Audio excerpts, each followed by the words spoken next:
Mesdames, Messieurs, bonjour à toutes et à tous. Bienvenue au journal. La lutte contre l'extrémisme violent et la radicalisation passe aussi par une contribution des hommes des médias appelés à se former. À l'initiative de l'Union fraternelle des croyants de Dori, ils se sont retrouvés jeudi dernier. L'Indonésie, victime de 2 tremblements de terre en une semaine, l'île touristique de Lombok a été secouée par un séisme dont le bilan s'alourdit d'heure en heure. On parle aujourd'hui de 91 morts. Ainsi donc, l'Union fraternelle des croyants de Dori poursuit sa croisade contre l'extrémisme violent et le terrorisme. Jeudi dernier, elle a réuni à Dori des journalistes de la région du Sahel pour une formation. L'objectif était de leur donner les rudiments pour porter un message de paix et de tolérance afin de barrer la route à la radicalisation. Reportage Bourema Kane, Lazare Sanou.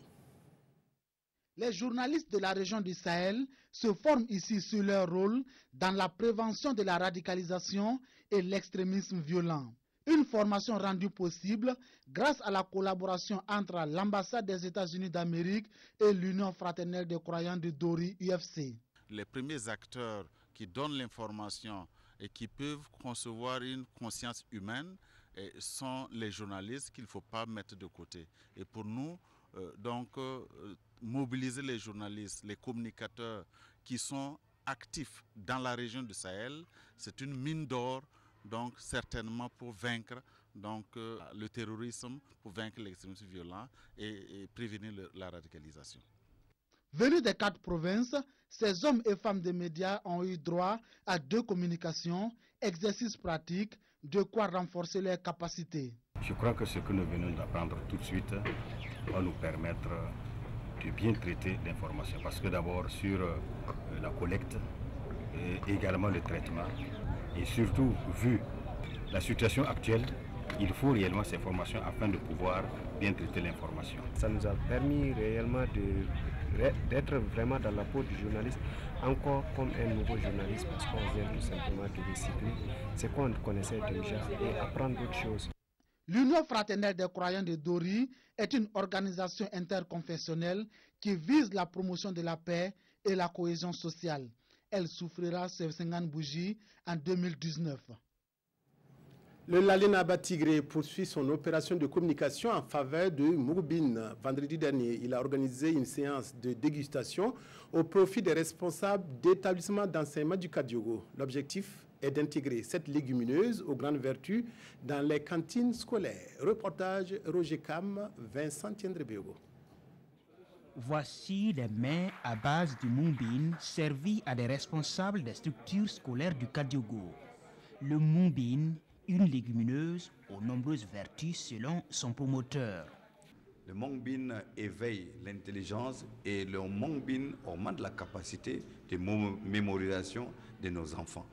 Et le moumbine est une légumineuse qui est bien tonique pour les adultes. Une séance de dégustation voulue par l'Arlénaba Tigré pour susciter l'intérêt de ses convives, l'objectif étant d'introduire le moumbine dans les cantines scolaires. C'était délicieux à mes goûts. Au-delà de ça, je crois que nous avons suivi l'exposé fait par Sa Majesté et par rapport donc aux valeurs nutritionnelles et vitaminiques. Et je pense que si d'aventure nos enfants ont accès à cet aliment-là, c'est vraiment bon pour eux. Pour l'année scolaire 2017-2018, nous avons en fait 3 denrées. On avait le riz, le haricot et l'huile. Mais bon, nous comptons en tout cas avec le mokbin pouvoir en fait varier. Parce que l'objectif aussi dans ces cantines-là, c'est varier, apporter du neuf, surtout pour des jeunes qui ont besoin quand même de cette légumineuse au regard de ses vertus. Ces plats ne sont qu'un échantillon des produits à base de moumbine, selon le promoteur, et d'autres produits dérivés comme de la bière, du vin et du whisky sont attendus dans les jours à venir. La région du plateau central célèbre ses meilleurs élèves au BPC et au baccalauréat. Les élèves qui se sont illustrés par leur performance dans les 3 provinces de la région ont ainsi reçu des ordinateurs portables et des motos. Un événement coparrainé par le ministre des Affaires étrangères et celui des infrastructures. Oscar Soulama, Vincent Tiendrebego. La communauté éducative de la région du Plateau central célèbre l'excellence scolaire. Un grand jour pour les élèves qui ont brillé au BEPC et au bac. Ils ont reçu de gros cadeaux, des tablettes, des ordinateurs portables, des vélos et même des motos. Et j'invite ceux qui sont dans les classes postérieures, mes frères, à exceller aussi. Car il n'y a rien de plus grand que le savoir. Donc il faut à tout prix rechercher l'excellence, car c'est ça qui fait la fierté de nos parents, de nos enseignants et de nous aussi. Ces prix, bon, je vais les utiliser à ma manière pour avancer, pour pouvoir avoir de meilleurs résultats. Par exemple, la tablette, je peux faire des recherches avec. Des opérateurs économiques de la région ont apporté leur contribution pour l'organisation de cette journée de l'excellence. Une journée parrainée par les ministres Alpha Bari, représenté, et Éric Bougman, présent à la cérémonie. C'est avec une grande fierté que nous avons donc assisté à cette belle cérémonie avec des élèves qui ont des moyennes qui vont jusqu'à plus de 18 sur 20. C'est un message de félicitations à l'endroit de nos filleuls. C'est un message d'encouragement. Des félicitations aux bons élèves, mais aussi à leurs professeurs qui ont consenti des efforts pour sauver l'année scolaire. Les meilleurs établissements ont aussi été récompensés et les parrains ont pris l'engagement de soutenir les prochaines éditions.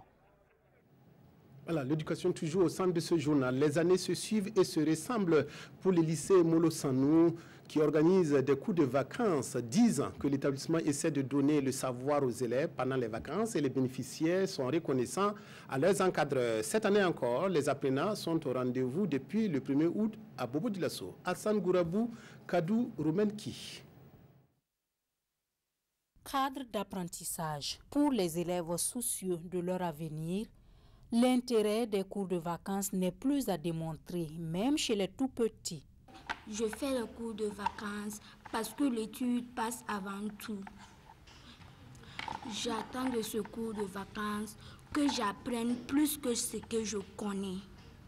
Parce que je veux étudier et je ne veux pas me caler, je veux trouver un bon métier.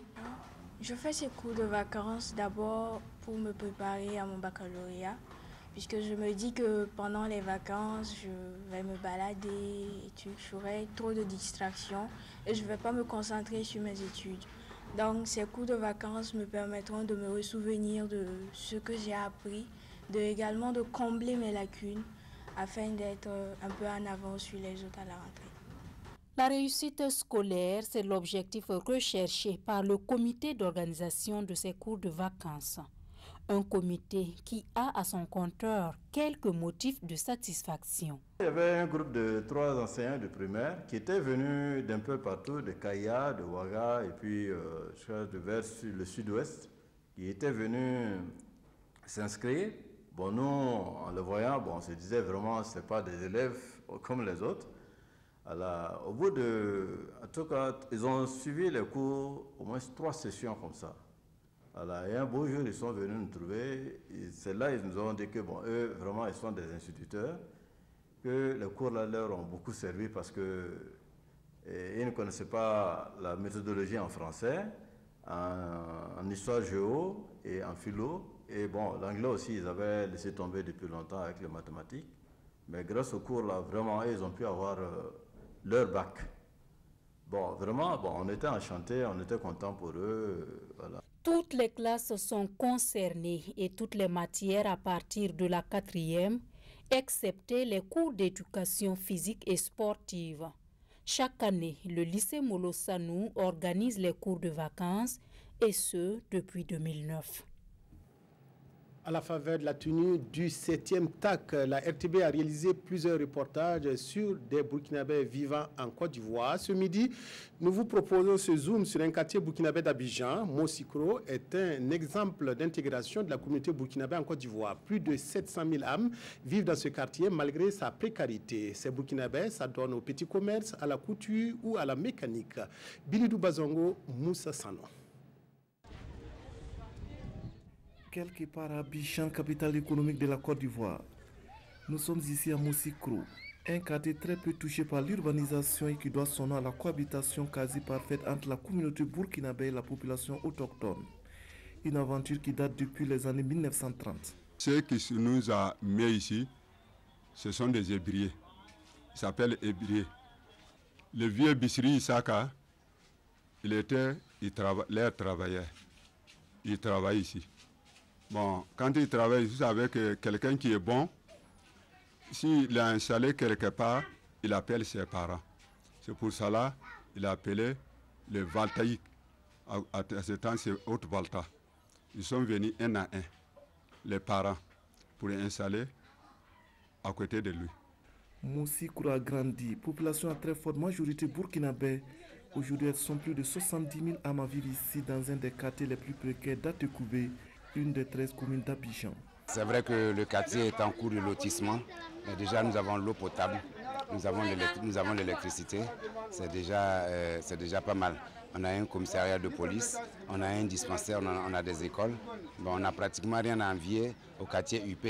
Seulement notre seul souci, c'est la canalisation. On a un problème de canalisation et si jamais vraiment on avait cette canalisation-là, je crois qu'on n'aurait absolument rien à envier au quartier dit quartier UP. Moussikro, c'est aussi l'exemple d'un quartier où l'intégration de la communauté burkinabé est une réussite. Fatih Ouedraogo est une burkinabé. Responsable d'une association, elle vit ici depuis plusieurs années. Ici à Moussikro, nous sommes organisés en association. Il en existe plusieurs. Mais lorsqu'il y a un événement, que ce soit des moments de joie ou de peine, les membres de la communauté se réunissent pour apporter leur soutien. Nous n'avons vraiment pas de problème de cohabitation ici.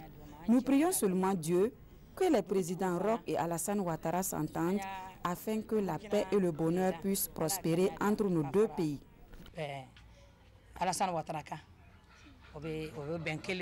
À Moussikro, les Français et les Joula sont les langues les plus parlées.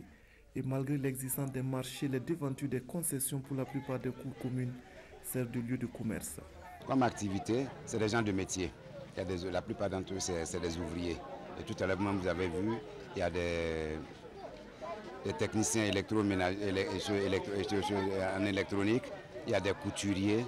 Bon, vraiment, en tout cas, c'est des gens de métier. Si je dis qu'ils ne s'en sortent pas, j'aurais menti. Bon, je connais moi ma situation, je ne peux pas connaître la situation de tout le monde, mais dans une vue d'ensemble, je peux dire que les gens s'en sortent. Nous, on a ici. Mais notre problème, nous voulons pour que les deux pays n'ont qu'à s'attendre, pour que nous les ressortissants burkinabés qui vivent à Côte d'Ivoire ici, pour qu'ils puissent penser à nous aussi. Parce que même si on est ici, on sait qu'un jour on doit rentrer. S'il y a vraiment des choses, ça veut dire que tu peux nous aider pour que nous puissions t'en sortir dans ces problèmes-là. Vraiment, ça va nous faire plaisir. Pour la plupart des Burkinabés résidant à Moussikro, le retour au bercail n'est pas pour maintenant. Sauf qu'à des forces majeures, ils espèrent poursuivre leur vie ici. Nous, on a une association ici. Bon, on peut nous aider aussi. Bon, on peut nous donner quelque chose. On va travailler et puis rembourser. Il y en a aussi.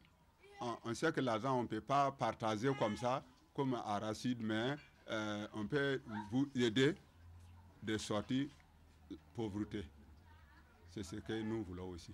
Il n'a qu'à nous aider dès l'état là. En attendant que ces cris de cœur soient entendus par les autorités burkinabées et ivoiriennes, Moussikro doit faire avec son statut de quartier précaire d'Abidjan. Les maisons construites sur ou au flanc des collines font que les éboulements suivis de morts d'hommes sont légion. À chaque fois que le ciel ouvre grandement ses vannes. Le bilan s'alourdit en Indonésie où un séisme de 6,9 sur l'échelle de Richter a frappé l'île de Lombok une semaine après un premier tremblement de terre. Plusieurs bâtiments se sont effondrés, ensevelissant des habitants de cette île touristique. Les équipes de recherche et de secours sont à pied d'œuvre pour retrouver d'éventuels survivants. Le bilan s'élève ce lundi à 91 morts. Déjà plus de 90 morts en Indonésie après le séisme qui a secoué l'île touristique de Lombok ce week-end. Ce bilan devrait encore s'alourdir si l'on en croit les services de secours indonésiens qui continuent de rechercher des survivants parmi les décombres des maisons, des écoles ou des mosquées. Ici, les patients de cet hôpital ont été évacués et mis en sécurité à l'extérieur du bâtiment. À l'aéroport de Lombok, les touristes partent. C'est comme si un camion passait. Mais ensuite, le bruit était dingue. J'ai alors pensé que c'était grave et que c'était un tremblement de terre. J'ai commencé à courir vers la sortie. Tous les gens du restaurant couraient aussi vers la sortie. C'était la débandade. 3 ou 4 personnes sont tombées sur moi.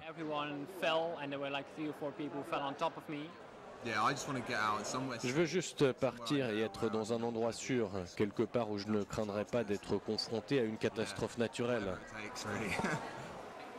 Près de 700 touristes indonésiens et étrangers seraient actuellement en cours d'évacuation de plusieurs petites îles situées à côté de celle de Lombok. Le séisme de magnitude 6,9 sur l'échelle de Richter a été suivi par plusieurs répliques. Le 6 août 1945, les États-Unis larguaient sur la ville de Hiroshima au Japon la bombe atomique baptisée Little Boy. La bombe fit de milliers de morts et de nombreux handicapés. 73 ans après, le Japon a commémoré ce matin l'anniversaire du premier bombardement atomique de l'histoire. La cérémonie a été marquée par les discours du maire de la ville et du premier ministre japonais Shinzo Abe. Un tintement de cloche contre l'oubli. 73 ans après le premier bombardement atomique au monde, la ville d'Hiroshima au Japon se souvient.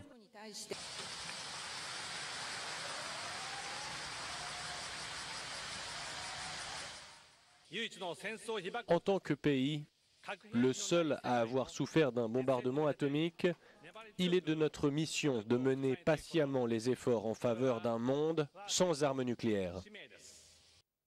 Le maire d'Hiroshima a pour sa part mis en garde le monde contre le regain du nationalisme et la modernisation des arsenaux nucléaires. Au Japon, ce terrible jour est ancré dans toutes les mémoires. À chaque fois que je viens ici au mémorial, je me rappelle de ce moment où la bombe est tombée, il y a 73 ans. Le 6 août 1945, à 8h15 du matin, un bombardier américain larguait sur la ville la bombe atomique surnommée Little Boy, entraînant la mort de 140 000 personnes. C'est tout pour cette édition de 13h sur la RTV. Merci de votre aimable attention à votre télévision. Excellent après-midi à toutes et à tous.